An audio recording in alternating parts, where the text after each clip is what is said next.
Hello everybody, welcome back to the channel. My name is Lictor24 and I've got to first apologise guys for the lack of uploads on the channel. I've been very ill these last couple of days. Pretty much bedridden over the weekend.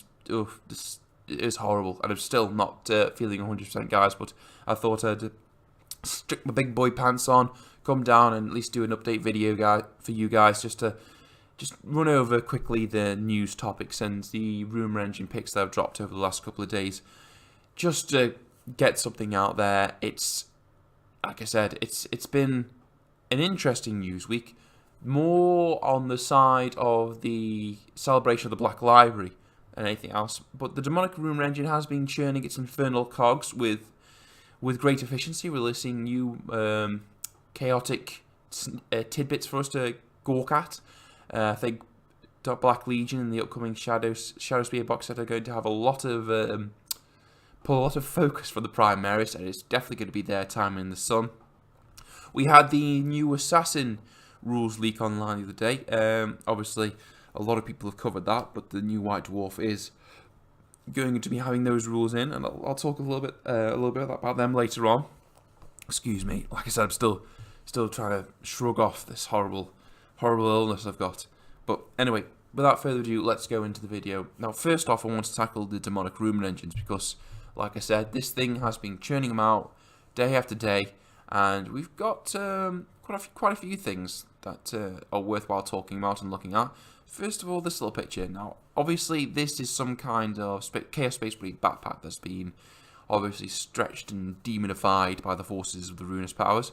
At first, I thought this looked very much like the top of a guitar for perhaps a new Noise Marine, but then I remembered we've already had the guitar new Noise Marine, well, the limited edition one anyway, and obviously I had to remind myself this is going to be more Shadow Spear Black Legion focused, so I had to rethink what this could possibly be for. And the second thing it reminded me of was the Demon Prince model, one of the old ones with the elongated backpack, where it's sort of like melded to the flesh. It's sort of like the shoulders are coming out really far. It did kind of remind me of that. So I thought maybe some kind of possessed Chaos Space Marine or chosen, that kind of thing. But it could really be any one of the new demonic Chaos Space Marines that could be coming out in the new Shadow Spear box. But if I had to put my money on anything, I'd say it's probably chosen, just because the way the nature of the model, how it looks, to be more demon than Chaos Space Marine, if that makes any sense. Moving on, we've got a big old chain glaive. There's not much really to talk about here, guys, apart from a Looney's What model that could be holding this big old chain glaive. And if I had to put my money on a particular model, I'd say it's probably a new Chaos Terminator, just because of the size of this thing. Or I know it's not really easy to glean how big this is just from this picture, but I'd like to imagine these chain glaives are pretty huge weapons, made for long sweeping arcs that cut through ranks of your enemies. And I imagine that there's only two, well, short of any demonically infused individual that could be holding this. I reckon a Chaos Space Marine will be the one with enough heft to be able to lift it and swing it with the efficiency required to do the damage. Number 3. This one is, I think, a pseudo las cannon. And if I had to guess what it's mounted onto, I'd say it's mounted onto a variant of the Spider, the Venom Crawler, the Venom Spitter, the Spider model, the Spider Robot model we've seen leaked with the Shadow Spear update release. I'd say that kit could possibly build two variants of that Spider, either a close combat support unit, you know, get close, choppy, stabby, or a sort of movable weapons platform, and I believe that this is what that could be. So you've got like a las cannon mounted on the big bulbous back end of the Spider, which would be obviously like a mobile gun platform, maybe, or come off like a mobile gun platform, sort of like your Eldari have your movable weapons platforms, but except this weapons platform is now a giant robot spider that could, you know, gobble you up as well as shoot you from the distance. So I reckon that's what that is. And the last one, I think's the simplest of all, because it harkens back to, again, Chaos Terminators. The way the old models had the spikes coming out the back, or I think it was the Lord more than any, had the spikes around the back with all the skulls on. I think that's definitely what this is. And the Cadian head's nice touch, obviously, giving us thought for the fall of Cadia, which is very recent in the narrative. We're pretty much kicking off the whole of 8th edition. But yeah, that one there, I'd say almost 100% that's going to be a new Chaos Terminator or Chaos Terminator Lord, without a shadow of a doubt in my mind. Right, moving on. Now, I want to talk about this. This was mentioned a while ago, but the new Commissar Savina Rain model, obviously a unique release to go along with the release of the Black Library book. Again, with the Black Library celebration coming up pretty soon, that Games Workshop are putting the spotlight on all their works of fiction and their novels of the 41st millennium. And they've released this unique model to coincide with the release of one of those books. And I like this model. I think it says a lot without doing a lot, if that makes sense. You've got models like, you've got like Mortarion, which are very flamboyant, very over the top, as well they should be, being a Demon Primarch. But you can be a good looking model without being too over the top, if that makes any sense at all. And I particularly like the tiny little details in this model, from the emblem there on coming down from the belt, which is, I think, an emblem, if you read into the actual lore behind the character, an emblem of I think it's either a house or a unit, to the attention to detail on her uniform, from the small damages to the breastplate, to the iconography on the top there of the breastplate, to the ornate shoulder pieces, and the actual overcoat itself. It lends itself a lot. It reminds me of sort of Eastern European Soviet Union dress, that kind of thing, which I do think it takes a lot of inspiration from. Sort of that kind of grim, oppressive, military leader kind of thing. And I think it works really well in the context of the 41st millennium. It's always been one of the things I've really liked about the Astra Militarum, the commanding units. I like, I can't remember off the top of my head the Astra Militarum unit with all the gas masks, but it reminds me of that, and it really does suit itself well to the grim, oppressive nature of the 41st millennium. Like I say, it says a lot without doing a lot, and that's what I like about it. And they've actually released a unique set of rules for her, which you can download now, but they did a little snippet here. Leading from the front, friendly Astra Militarum units within 6 of this model automatically pass morale tests, while this model was within 1 inch of an enemy model. I don't know how effective that's going to be, because she still is human, so she still is going to be squishy. So unless you're charging other Astra Militarum, other toughness 3 units, I don't know if you want to get it within 1 inch of an enemy model. But it does say that, if you combo her up with Elite Force of Tempestus Scions, she might prove a use there and automatically passing morale. But hey, that's for the people who play Astra Militarum to decide. I'm just commenting on how the model looks, and I think, for my money at least, it looks like a really nice model. So, moving on. Now, this is something I find particularly interesting. These little, this is, first off, I think this was teased at the LVO. It's concept art and sketches for the upcoming Sisters of Battle Codex. And I always find this thing very, very interesting. When I went down to the Games Day last year in Coventry, when me and my friend first saw the Necron Construct for the first time, because I mistook it for at distance as a new Tyranid model, which got me very excited, and then immediately very disappointed. We spoke to the designer, and he had a portfolio with him of his thoughts and ideas behind the construct, and the various sketches and the various iterations that it could have taken, from becoming something very Scorpion-like, something very Beetle-like, in basically the evolution of the model from original concept to the finished project. And I found this all very interesting. So when GW released something like this as a teaser, I know some people might say, well, it's not looking at the new models, but it does give us an insight to the thought process behind how they're redesigning the sisters and where they might be going with them rather.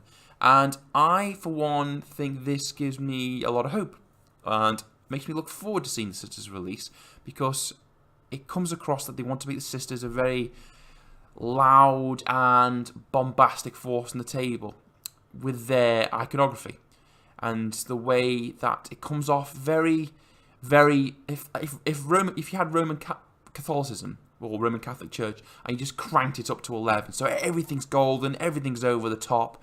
You've got all the Gothic imagery there, skulls, bones of fallen saints all over the place.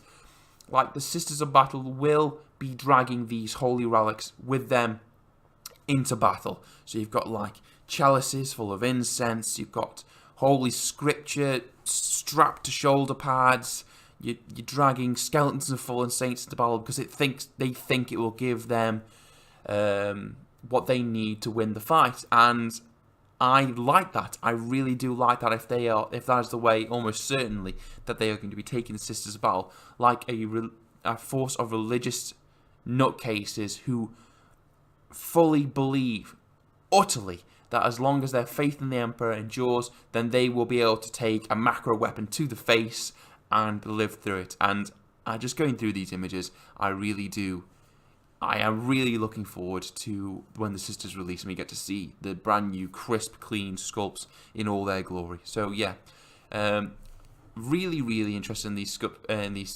scribblings, guys, these little images, and I cannot wait for the new Sisters. So moving on again. Yes, the Black Library celebration. This is, again, as I alluded to earlier, this is Games Workshop celebrating all their novels and their works of fiction. Now, I know they've done Age of Sigmar as well, but they've also done a 40k one. And I'd like to draw attention to this because I was skeptical about this thing. I mean, as far as my taste in literature goes, I wouldn't say it's very expansive. I've read the Dark Tower books. I'm reading my way through Terry Pratchett now, or trying to at least. But I actually started listening to the audiobook for Eisenhorn, I believe the name of the Inquisitor's called. I believe the first one's called Xenos. I listened to that, and I was actually very impressed with it. And I don't know if any of you other guys have seen the Hell's Reach YouTube series, where the hand draw the animations for the Hell's Reach miniature novel, and obviously animate it over the top of the audio. But I'm really impressed with the audiobooks, particularly quality of the Black Library, and it might be something I might be looking at purchasing more of in the future. I just thought I'd bring it up here, just as a sort of, what's the word I'm looking for? Just act as a megaphone for some of these novels, because some of them really, really do deserve getting listened to or read, if you prefer to read. And I think it's worthwhile, anyone who is interested in the 41st millennium, who like to just sit down, pop your earphones in. This is more for the audiobook ones. And while you're painting away or working away at whatever hobby you've got there, you can immerse yourself more into the 41st millennium with these stories. And from the ones I've heard, the very limited number of the ones I've heard so far, they are really, really quite good. So it might be worthwhile you checking out, guys. I know I'm looking particularly at the Cult of the Worm Son.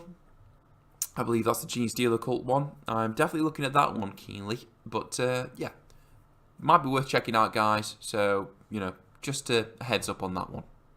And it's a Warhammer Store's birthday. We've got a Warhammer Store in Paris that's turning 35 years old, and you've got a picture of it on the Warhammer website. It's a very, very small space, but that's alluding to another video I made earlier about how GW really do need to, in my opinion, reinvest in their stores to make them bigger and more a centre for the community rather than just a store. But that's something besides the point. And with these kind of exclusive events, releasing exclusive new models. And for this particular one, you've got a new primary Space Marine captain, so not a lieutenant, and a new model for Age of Sigmar, a new Dark Heart Guardian of Souls, which is very spooky, very nice.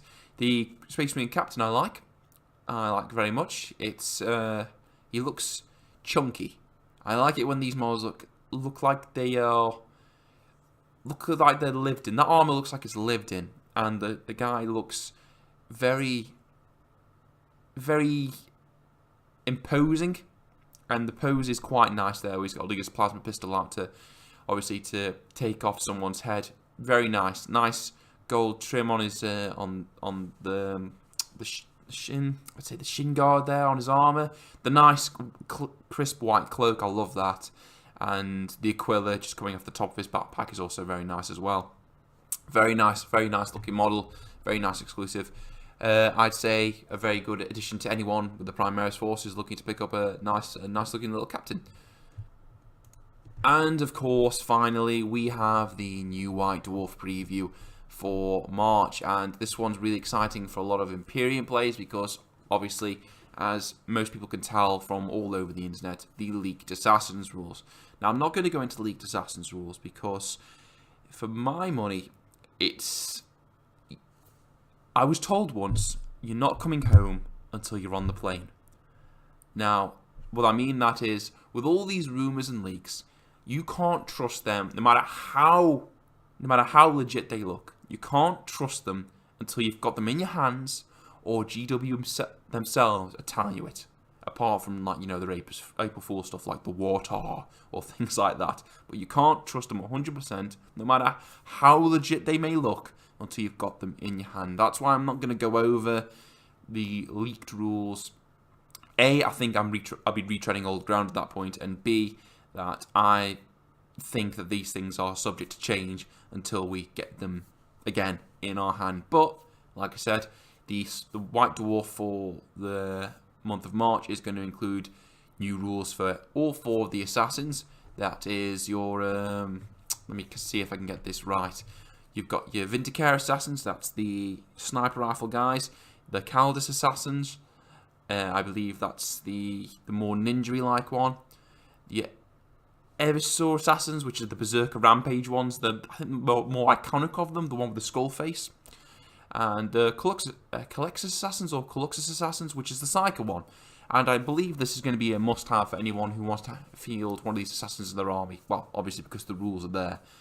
I wonder how much of an impact these assassins are going to be making on the game itself, because from what I can tell, as particularly the Vindicare assassin, he is a very long range, very deadly model that will pick off your characters with ruthless efficiency, unless you've got some way like G-Steel Cult of having peons jump in, soak up, or some way of soaking up those wounds. And I wonder in the game now, where we have a lot of aura generators, a lot of characters generating auras, how the Imperium players are going to be using these assassins to sort of pick out these keystone models in their opponent's